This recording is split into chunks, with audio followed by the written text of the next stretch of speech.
Hi, I'm Ralph Amicis, one of the astrologers, along with Lonnie Amicis of the Planetary calendar, and this is your forecast for October of 2017. Now, when we do this forecast, I'm working with basically three major tools. I'm working with the calendar, which hopefully you have, and I'll take a quick picture of it.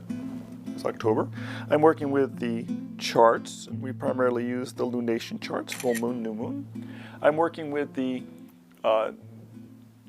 forecast that we've written, which appears on the calendar. And within that, you'll see that there are periodically capital letters. And they also appear on the calendar. For instance, on the 5th of October, there it is. There's an A, right? Whenever you get to one of these days, what you want to do is you want to note it and then go up to the top of the calendar and read that section. Now, you should read the whole calendar forecast at the beginning of the month to know what's going on. But as you go through the month, it could be all the way down to the 26th and there's an H. Go up and read that section again.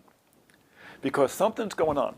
A planet could be changing sign, aspects could be going on that are important or significant, that will have an effect upon you and the people around you, and you want to know about that. So that's how it's designed. We did this basically to make the forecast and the calendar more interactive and more useful to you. Now, if you do not see a particular aspect that we discuss in the forecast on that specific day, don't worry about it. Don't call the publisher up complaining or anything. What's going on is we only mark that aspect on the day when it's exact, by degree, minute, and second. But many of these aspects go on for days and weeks, sometimes months. What's happening is at a particular time, some other thing is going on. There might be a lunation, or the moon in a certain spot, the sun in a certain spot. It sets off an aspect that makes this thing go live, it goes bright, and all of a sudden you're saying, oh, this message that's been implicit there all of a sudden is coming out. You'll see it in the news. So that's how we write it. So realize that astrology is not about pinpoint stuff. It's about ongoing influences running in cycles. So with that, let's talk about October 2017. Now, this is an interesting month. In terms of the white box, or black box and white circles, it's not that complicated. There's one white circle on the 18th, there's one black box on the 27th. But this, in some ways, is actually kind of nice. And I'll go to the forecast, and you'll see what I mean. Go directly from the forecast. This is a great month to get significant things done. Sounds good, huh? No planets change direction, aka change their mind. When the planet changes direction, it's like the lady says, oh, we were going to go dancing. Oh, no, I'm sorry, I've got to wash my hair tonight. That's an old one, but a goodie. All of the planets are moving direct, so no one's backpedaling except Uranus and Neptune. And honestly, they kind of like being retrograde, especially Uranus. And in the course of this month, the Sun conjuncts Jupiter, which is a very lucky transit. This happens each year. In the course of the year, the sun will pass over Jupiter. I describe it here in the forecast as this is like having the king visit the prince's country estate. The king shows up and the prince pulls out all the best food and the best china and entertains the king. They're both in the same place at the same time. Now, for the peasants, that means a couple of things. One, it could mean a lot of work for them working for the prince. And for the peasants in the other areas, it could mean having the royals out of their hair for a while. Safely out of the way. Depends on your point of view. Now, during this time, during both lunations, on the 5th and on the 19th, Vesta, the brightest of the asteroids, it's the only asteroid you can actually see without a telescope, because it's so bright, is conjunct both lunations. During both of these lunations, it's conjunct a major body, okay? And this is very much like having the Vestal Virgins, and there was a group of them in ancient Rome, sitting beside the king and the queen, whispering to them about virtue and higher purpose. So it's a very special time, especially if you have a strong sense of mission. So make sure you use this time wisely. Vesta is a very powerful asteroid. Thematically, in this world where having a sense of mission can make all the difference between your success or the reverse. Now, the first A shows up, the first letter shows up on the 5th, which is the full moon. Okay? And on the full moon, we find Mars conjunct Venus. Okay? Now, it's the full moon that's making things go live and go bright. And it's not the exact aspect probably from Mars and Venus, though they are partile. Okay? They're in the same degree, actually minutes apart right at the full moon. It's in Virgo, the sign of getting work done. And so this might be a great time to do something fun with coworkers. Okay? It might be a great time to do some type of productive activity that you all do, you do together, and you can feel it's meaningful to you. It's a fun time to work, to do stuff with people you like and you work with. Okay? Privately, this is also a great time to maybe plan a candlelight dinner with someone who matters to you.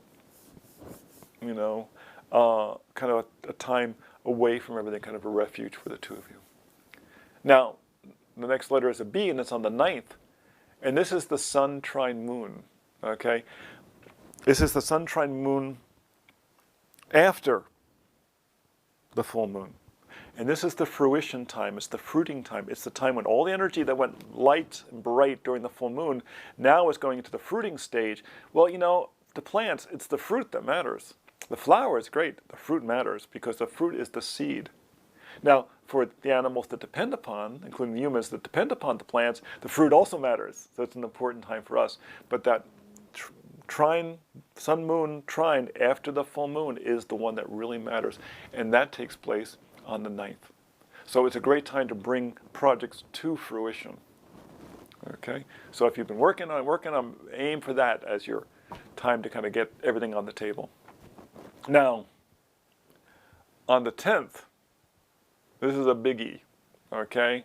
And I say Jupiter, aka the big guy in the plaid suit, Jupiter, moves into Scorpio from Libra. So Jupiter's been in Libra, the sign of negotiation, and now he moves into Scorpio, the sign of determination, okay? And sometimes ruthless action. The problem people have with Scorpio is not that they're not helpful. Scorpios are very helpful people. It's that they take action.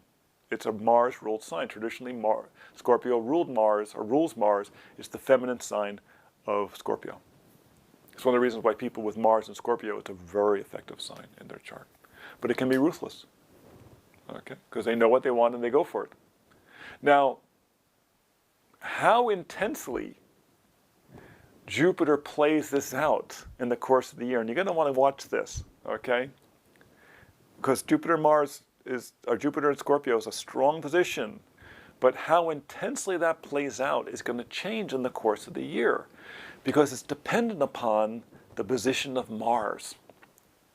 And the reason is, the way planets work is when a planet's in a sign, whoever the ruler of that sign is actually pulling their strings.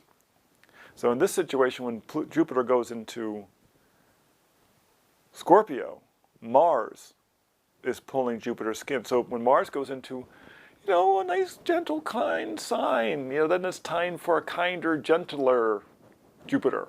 But when it goes into, a more ruthless sign, like if Mars goes into Scorpio, it's going to become a very, very determined time. At this time, Mars is in Virgo. So it could come down to ruthless efficiency. But in the course of the year, watch where Mars is going all during this time when Jupiter is in Scorpio, because it's going to have a big significance. This is a powerful position for Jupiter. It's not a rulership position, but it's not a detriment either. So it's able to function fairly well. So now on the 14th, right, Venus, the warrior princess, and we call her the warrior princess in this situation because she is leading the sun. She's ahead of the sun and rising in the east. That's the warrior position for Venus. Enters Libra, which means she is taking the dominant position on this chessboard when she has now entered her rulership position. Okay? And during this period of time, Mercury is no longer in rulership, so she is the dominant rulership position in the chart. And so, but it's in, like I said, the warrior position. This is not sweetness and light. This is about women being in charge, or women. When women speak, I say here, listen. Okay? Now, on the 16th, I have it marked with an E. Mercury is going to join Jupiter in Scorpio. Okay? So now they're both having their strings pulled by Mars, but Mars is in Virgo, the rulership sign of Virgo. So what happens here is that Mars and Virgo are in what's called mutual reception. It means they're really cooperating well. And Jupiter's kind of saying, well, okay, wherever you want to go is where I'll go. But we are still kind of in the game of like ruthless efficiency. So if you suddenly come home and find out all those treasure things you had in the closet that were really junk are all gone because someone in the house said, they're junk, they're gone now, don't be surprised. Just say, thank you, dear. Really, it's the best move. It's the money move. So at this point, once Mercury joins Jupiter, you're going to find that projects start to crystallize even faster. Now on the 19th, we have the new moon, and that's marked by an F. We have like a whole new paradigm in place, which is very cooperative and very determined. Okay, this is very efficient action is in place, so try to keep up. Okay, really try to keep up. On the 22nd, this is marked with a G, the Sun enters Scorpio. Okay, and interestingly enough, Mars chases Venus into Libra. Right now, this is great for socializing. It's not so good for work because Mars in Libra is actually considered one of its weakest positions. But guess what? He's with her. And she's in a very strong sign. This is a classic case of a planet being in a weak sign, but it's with a planet that's in rulership, it makes the Mars more effective. So in other words, when she goes out in the town, she has got this good-looking guy with him who's really dressing well because she loves him and is taking care of him. And he's a big, strong guy. So people won't tend to mess with her because he's with her, but she's the one who's making him look good.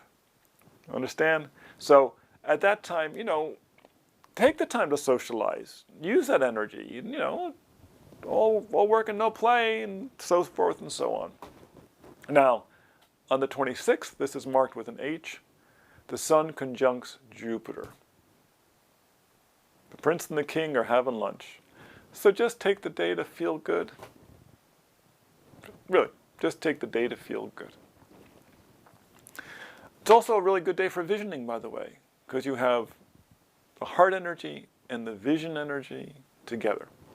So it's a good time to figure out what it is you want in life and have a strong sense that you can accomplish that. So that's the forecast for October 2017. This is Ralph D. Amicis, one of the astrologers for Planetary Calendar. Come back and see us next month for the November forecast here at spaceandtime.com. Enjoy.